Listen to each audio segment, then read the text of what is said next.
Hello friends, स्वागत है आप सभी का हमारे चैनल चलो फिल्म सुने में। आज हम एक्सप्लेन करने जा रहे हैं 1995 में आई एक क्राइम एक्शन फिल्म हीट को। इस फिल्म की IMDb रेटिंग है 8.2 आउट ऑफ 10। ये फिल्म रॉटन टोमेटोज पर 87% फ्रेश है। इस फिल्म की मेटाक्रिटिक है 76% और 88% गूगल यूजर्स ने इस फिल्म को लाइक किया है। फाइनली हमने 1000 सब्सक्राइबर्स पूरे कर लिए हैं। Thank you so much for all your love and support. ऐसे ही अपना सपोर्ट चैनल को देते रहे। तो let's roll up the intro और चलो फिल्म सुने। मूवी की स्टार्टिंग में हम व्यूअर्स एक आदमी को एक हॉस्पिटल में जाता देखते हैं। इसका नाम है नील मैककॉली। यहाँ नील एक एम्बुलेंस में बैठता है और वहाँ से निकल जाता है। नेक्स्ट सीन में हम दो आदमी वैंग्रो और माइकल को देखते हैं। वो दोनों एक बड़ी सी गाड़ी में बैठते हैं और अब नेक्स्ट सीन में वो दोनों उस बड़ी सी गाड़ी से एक बैंक की गाड़ी को जोरदार टक्कर मारते हैं, जिससे कि बैंक की गाड़ी पूरी पलट जाती है। और इसके बाद कुछ लोग मास्क पहनकर गन्स लेकर एक साथ अलग अलग गाड़ियों से उतरते हैं। ये सभी लोग नील के ग्रुप के हैं और ये हमेशा से साथ में ही चोरी करते हैं। यहाँ वो उस बैंक की गाड़ी का दरवाजा तोड़ते हैं और सिर्फ 3 मिनट में ही चोरी खत्म कर लेते हैं। पर चोरी करते वक्त वो उस बैंक की गाड़ी में बैठे तीनों गार्ड्स को मार देते हैं और वहाँ से एम्बुलेंस में बैठकर निकल जाते हैं। कुछ आगे जाकर वो कपड़े बदल लेते हैं और एम्बुलेंस ब्लास्ट कर देते हैं ताकि उनके सारे सबूत मिट जाएं।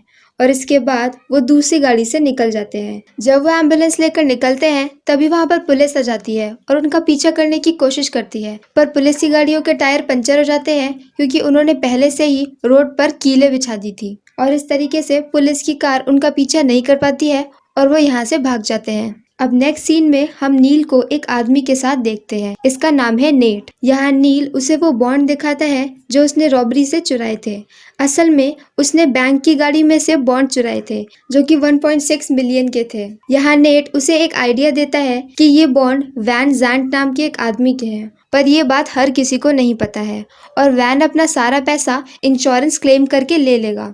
तो तुम ये बॉन्ड वापस से वैन को ही बेच दो 60% प्राइस में। इससे वैन को 40% का प्रॉफिट होगा और तुम्हें तुम्हारे 60% मिल जाएंगे। नील को यह आइडिया अच्छा लगता है, इसलिए वो नेट से बोलता है कि तुम वैन से बात करो। इसके बाद नेट वैन से बात करता है और वैन को भी आइडिया पसंद आता है, इसलिए वो नेट की बात मान जाता है। अब नेक्स्ट सीन में हम एक आदमी को क्राइम सीन पर देखते हैं जहां पर नील ने अपने साथियों के साथ चोरी की थी। इस आदमी का नाम है विंसेंट हैना, जो कि LAPD मतलब लॉस एंजलिस पुलिस डिपार्टमेंट का एक कॉप है। विंसेंट एक बहुत ही काबिल ऑफिसर है और यहाँ वो क्राइम सीन को देखकर बताता है कि चोरों ने सिर्फ बॉन्ड्स चुराए, कैश नहीं, क्योंकि उनके पास इतना वक्त नहीं था। उन्होंने चोरी के लिए सिर्फ 3 मिनट का वक्त लिया और चोरी के लिए इस्तेमाल की हुई सारी गाड़ियां भी चोरी की ही थी ताकि कोई भी उनका पता ना लगा सके। उन्होंने एक ऐसी जगह चूज करी चोरी करने के लिए जहां से निकलने के लिए उनके पास 2 रास्ते थे, ताकि अगर पुलिस उन्हें एक तरफ से घेरे तो भी वो दूसरी तरफ से आराम से निकल जाएं। और आगे जाकर उन्होंने एम्बुलेंस जला दी ताकि उनके सारे सबूत भी मिट जाएं। यहाँ विंसेंट अपने जूनियर्स को बोलता है कि गाड़ी में ब्लास्ट करने के लिए यूज हुए एक्सप्लोजन्स के बारे में पता लगाओ।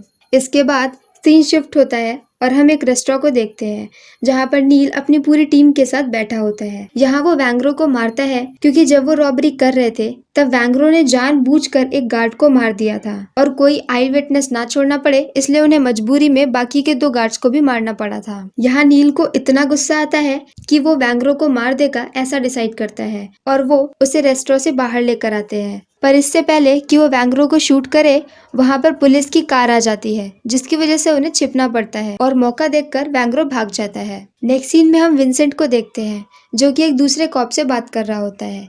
यहाँ दूसरा कॉप उसे बताता है कि चोरों ने ब्लास्ट के लिए जो सामान का इस्तेमाल किया था वो बहुत ही कॉमन सामान था जो कि किसी भी नॉर्मल शॉप पर मिल जाएगा।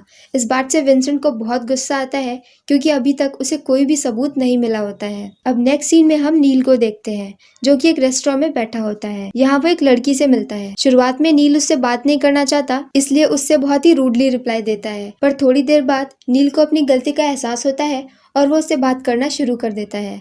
इसके बाद वो दोनों बात करते हैं और वहां से निकलकर उस लड़की के फ्लैट पे जाते हैं और यहाँ पर नील और वो लड़की दोनों बहुत ही क्लोज आ जाते हैं और इसके बाद वो दोनों फिजिकल हो जाते हैं। अब नेक्स्ट सीन में विंसेंट एक आदमी से मिलने जाता है। असल में आदमी भी गलत काम करता है और अक्सर एक क्रिमिनल को दूसरे क्रिमिनल के बारे में इंफॉर्मेशन होती है, इसलिए विंसेंट उससे उस बॉन्ड्स की चोरी के बारे में पता करने आया होता है। यहाँ पर वो आदमी विंसेंट को बताता है कि वो आज रात एक रिचर्ड नाम के आदमी से मिलने वाला है और रिचर्ड को जरूर कुछ ना कुछ पता होगा। और अब नेक्स्ट सीन में हम नील को देखते हैं जो कि एक आदमी के साथ होता है, जो कि मुझे कुछ कुछ कटप्पा की तरह लग रहा होता है। यहाँ वो आदमी उसे एक नई रॉबरी के बारे में बताता है जिसमें उन्हें एक कैश वैन को लूटना है जो कि अपनी बैंक से पैसा लेकर निकलेगी और इस वैन में बहुत सारे सिक्योरिटी सिस्टम भी होंगे जिसे उन्हें एक रात पहले ही ऑफ करना पड़ेगा कंप्यूटर की हेल्प से। नील इस चोरी के लिए मान जाता है।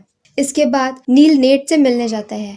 यहाँ नेट उसे एक नंबर देता है और बोलता है कि ये वैन जैंग का नंबर है और तुम इस पर कॉल करके उससे पैसे ले लो। इसके बाद नील एक फोन बूथ पर जाता है और उस नंबर पर कॉल करता है। यहाँ कॉल पर एक आदमी नील को एक जगह का नाम बताता है और वहाँ पर आने को बोलता है, जहाँ पर वो आदमी उसे उसके 60% के पैसे दे देगा और उससे बॉन्ड ले लेगा। इसके बाद नील उस जगह पर जाता है जहाँ पर एक दूसरी कार में एक आदमी उसका वेट कर रहा होता है। यहाँ नील उस आदमी से पैसे ले लेता है, पर तभी डोमिनिक दूर से देखता है कि कोई नील को शूट करने जा रहा होता है।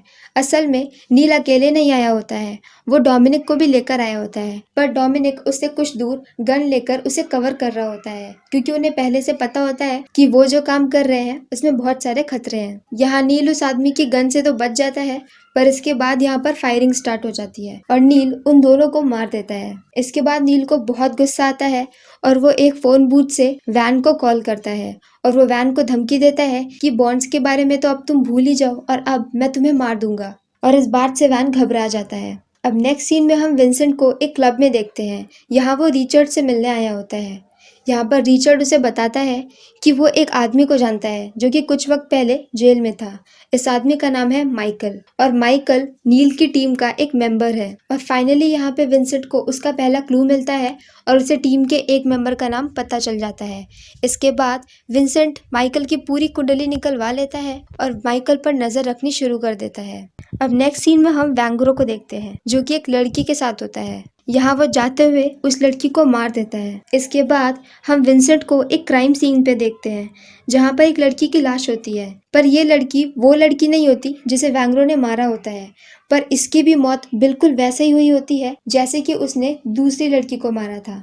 और यहाँ पे हमें पता चलता है कि वैंग्रो एक सीरियल किलर है जो कि 17-18 साल की लड़कियों का रेप करता है और फिर उन्हें मार देता है। यहाँ दूसरी तरफ विंसेंट माइकल के हर मूवमेंट पर नजर रखता है। अब नेक्स्ट सीन में नील और नील की टीम एक जगह पर चोरी करने जाती है। यहाँ पर वो लॉक को तोड़ते हैं और अंदर जाके पैसे निकालने ही वाले होते हैं कि तभी नील को शक होता है। असल में उस जगह के सामने बहुत सारे ट्रक्स खड़े होते हैं और इसमें से एक ट्रक में से कुछ आवाज आती है।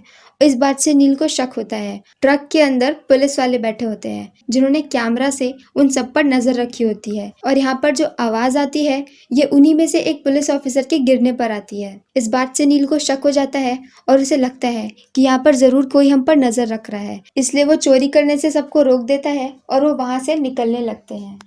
अब विंसेंट के जूनियर्स विंसेंट को बोलते हैं कि हमें उन्हें पकड़ लेना चाहिए, पर विंसेंट बोलता है कि नहीं, हम उन्हें जाने देंगे। उन्होंने बस एक लॉक तोड़ा है और सिक्योरिटी सिस्टम तोड़ा है। अगर हम इस चीज़ के लिए उन्हें पकड़ेंगे तो उन्हें सिर्फ 6 मंथ की ही जेल होगी, पर मैं उन्हें रंगे हाथों पकड़ना चाहता हूँ ताकि वो कभी बाहर ना आ पाए। और यहाँ पर उन्होंने अभी तक कोई भी चोरी नहीं करी है, इसलिए ना चाहते हुए भी विंसेंट को उन्हें छोड़ना पड़ता है और वो चुपचाप वहां से निकल जाते हैं। और यहाँ अब नील को पता चल चुका है कि पुलिस उनके पीछे लगी हुई है, इसलिए वो सबको कुछ दिन के लिए कहीं बाहर जाने को बोलता है, पर सब उसकी बात नहीं मानते और वो एक और चोरी करने को बोलते हैं। पहले तो नील नहीं मानता है, पर बाद में वो मान जाता है। इसके बाद नेक्स्ट सीन में विंसेंट माइकल की वाइफ के बीएफ के पास जाता है। विंसेंट ने माइकल की सारी इन्फॉर्मेशन निकलवा ली थी, इसलिए उसे माइकल की वाइफ के बीएफ के बारे में भी पता था। यहाँ वो उसके पास जाकर उसे बोलता है कि मैं माइकल और माइकल के साथ काम करने वाले लोगों का नाम जानना चाहता हूँ। और यहाँ माइकल की वाइफ का बीएफ उनकी बात मान लेता है। इसके बाद नेक्स्ट सीन में विंसेंट को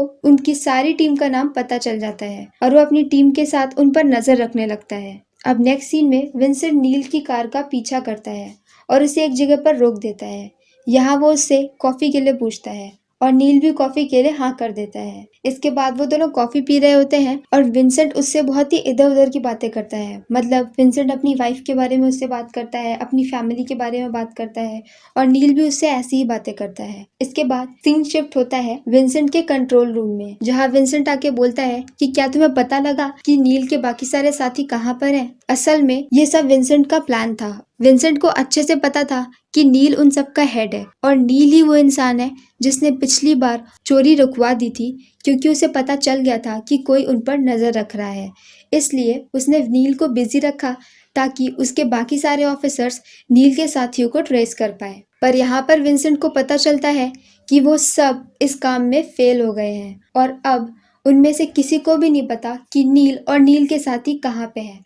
असल में नील को ये बात पहले से ही पता थी कि विंसेंट क्यों उसे कॉफी पर लेकर गया है और नील विंसेंट से हमेशा से एक कदम आगे था। यहाँ नील ने भी विंसेंट के बारे में सब कुछ पता कर लिया था, इसलिए उसे पता था कि विंसेंट एक बहुत ही काबिल ऑफिसर है जो कि उन्हें ट्रेस करने की कोशिश करेगा। अब नेक्स्ट सीन में वो सब एक रेस्टोरेंट में बैठे होते हैं। तभी उन्हें अपने एक साथी का कॉल आता है जो कि उन्हें बोलता है कि पुलिस उन्हें किसी भी वक्त पकड़ सकती है और वो इस बात से बहुत ही डरा हुआ है, इसलिए अब वो इस चोरी में साथ नहीं दे पाएगा। उनके उस साथी का काम होता है ड्राइविंग करना और अब ड्राइविंग वाली सीट खाली है, तो उसके लिए नील लास्ट मोमेंट पे एक नए आदमी को ले लेता है जिसे वो पहले से थोड़ा बहुत जानता था। अब नेक्स्ट सीन में वो एक बैंक रॉबरी करने जाते हैं, जहाँ पर वो बहुत सारा पैसा बड़े बड़े बैग्स में भरते हैं और एक एक बैग सभी लोग टांग लेते हैं और बैंक से बाहर निकलने लगते हैं। बाहर निकलकर वो एक कार में बैठते हैं जिसे वही लड़का ड्राइव कर रहा था जिसे उन्होंने अभी अभी रखा था। दूसरी तरफ विंसेंट उनके बारे में पता कर रहा होता है कि वो आखिर है कहाँ, और तभी उसे पता चलता है कि बैंक में रॉबरी हुई है और वो समझ जाता है कि ये नील और उसके साथियों का ही काम है और वो जल्दी से वहां पर पहुंच जाते हैं। यहाँ पहुंचकर उन सबके बीच में फायरिंग स्टार्ट हो जाती है और इस फायरिंग में बहुत सारे लोग मारे जाते हैं और एंड में डोमिनिक को भी एक गोली लग जाती है, पर वो मरता नहीं है और नील को कोई गोली नहीं लगती है। तो नील डोमिनिक को लेकर वहां से भाग जाता है। वहां से भागकर नील डोमिनिक को लेकर एक हॉस्पिटल में जाता है जहां पर उसकी गोली निकलवाई जाती है। नील डोमिनिक को वहीं पर छोड़कर उससे बोलता है कि तुम्हें यहाँ पर लेने मेरा एक आदमी आएगा और वो तुम्हें यहाँ से लेकर जाएगा और अब मैं जा रहा हूँ वैन को मारने के लिए। दूसरी तरफ विंसेंट उन सब का पता करने के लिए डोमिनिक की वाइफ और उसके बच्चे को धोखे से एक फ्लैट में बुला लेता है जहां पर पहले से बहुत सारी पुलिस होती है। यहाँ पर वो उन्हें पकड़ के रखते हैं और इंतजार करते हैं, क्योंकि विंसेंट को अच्छे से पता होता है कि डोमिनिक जिंदा है, इसलिए डोमिनिक की खबर देने के लिए उसकी वाइफ तक कोई तो जरूर आएगा। दूसरी तरफ नील वैन के फ्लैट में जाता है और उससे वैंग्रो के बारे में पूछता है। असल में नील से बचकर भागने के बाद वैंग्रो और वैन दोनों ने टीम अप कर लिया था। यहाँ वैन बोलता है कि उसे नहीं पता कि वैंग्रो कहाँ है और ये सुनते ही नील वैन को शूट कर देता है। इसके बाद नील वैंग्रो को ढूंढने के लिए जाता है और फाइनली वो वैंग्रो को भी ढूंढ लेता है और उसे भी ढूंढकर वो मार देता है। यहाँ दूसरी तरफ हम विंसेंट को एक हॉस्पिटल में देखते हैं। असल में विंसेंट की जो बेटी होती है वो उसकी स्टेप डॉटर होती है, जो कि मेंटली थोड़ी सी अनस्टेबल होती है, इसलिए उसने गलती से खुद को ही कई जगह पर कट कर लिया होता है और नील उसे लेकर हॉस्पिटल आता है। इसके बाद विंसेंट नील को ढूंढने निकल जाता है, जहाँ फाइनली नील उसे मिल जाता है। असल में नील उस लड़की के साथ कार से इस शहर से निकलने वाला था, पर तभी नील विंसेंट को देख लेता है और वो उस लड़की के पास जाने के बजाय वहां से दूसरी तरफ जाने लगता है और विंसेंट भी नील को देख लेता है। इसके बाद इन दोनों के बीच में थोड़ी चेजिंग होती है और फाइनली ये एक जगह पे पहुंचते हैं जहाँ पर विंसेंट नील को मौका पाकर शूट कर देता है और फाइनली विंसेंट नील को मार देता है और इसी के साथ ये फिल्म यहीं पर ख़त्म हो जाती है। तो अगर आपको हमारा एक्सप्लेनेशन पसंद आया हो तो प्लीज़ हमारी वीडियो को लाइक करें, हमारे चैनल को सब्सक्राइब करें और अपने दोस्तों के साथ शेयर करें। तो मिलते हैं नेक्स्ट वीडियो के साथ। Bye bye.